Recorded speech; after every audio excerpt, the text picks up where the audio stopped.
अजित पवारांचं मुख्यमंत्री होण्याचं स्वप्न भंगलंय असं तुम्हाला वाटतं का? कालच्या निकालानंतर अजित पवारांचं मुख्यमंत्री होण्याचं स्वप्न भंगलंय असं तुम्हाला वाटतं का? त्यांचं मुख्यमंत्री नाही तर कोणाचंही काय पदाचं स्वप्न वाया गेलंय का नाही हे माहीत नाही, पण एक तुम्हाला सांगतो, संविधान टिकेल का असा एक प्रश्न आता लोकांच्या मनामध्ये वाढत चाललेला आहे।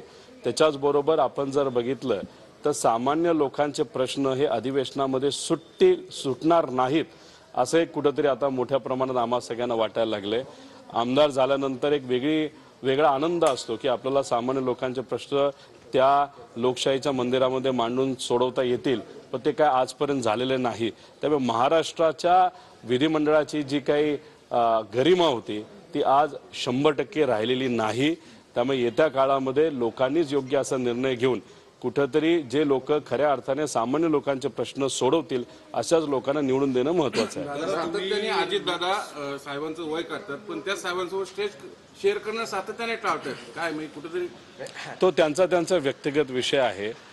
आपण पण जेव्हा एखाद्या कार्यक्रमाला जातो तिथं विरोधी पक्षाचा एखादा नेता असेल तर आम्ही त्या स्टेजवर जात असतो, पण मी मगाशी म्हणलं तसं मुख्यमंत्री साहेब हे काम करत नसावेत, देवेंद्र फडणवीस साहेब हे काम करत नसावेत, ते राजकीय दृष्टिकोनातून थोडे बिझी असावेत आणि अख्ख्या महाराष्ट्राची जबाबदारी आदरणीय दादांच्या खांद्यावर आली असावी म्हणून ते फक्त काम करतायत, म्हणून अशा कार्यक्रमाला त्यांना कदाचित कामामुळे येता आलं नसावं। पण VSI सारखी संस्था जिथे त्यांची अटॅचमेंट अनेक वर्षांची आहे, संबंध पॉवर खरं राजकीय व्यासपीठ आहे, साखर उद्योगाचं आणि फक्त अजितदादांचाच विषय नाहीये, तर या सभेला आतापर्यंत जो कोणी महाराष्ट्राचा मुख्यमंत्री तो पदसिद्ध अध्यक्ष या नात्याने येतो, आज दोघेही या ठिकाणी उपस्थित राहताना दिसत नाही। VSI ही एक संस्था शेतकऱ्याच्या हितासाठी लोकांसाठी मनापासून आजपर्यंत काम करत आलेली आहे।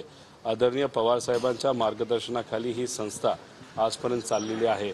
त्यामुळे आज कुठेतरी या मोठ्या नेत्यांना पदाधिकाऱ्यांना जर वाटत असेल की इथं नाही आलं तरी हेडलाईन्स प्रस्तुत करतात तात्काळ बँकिंग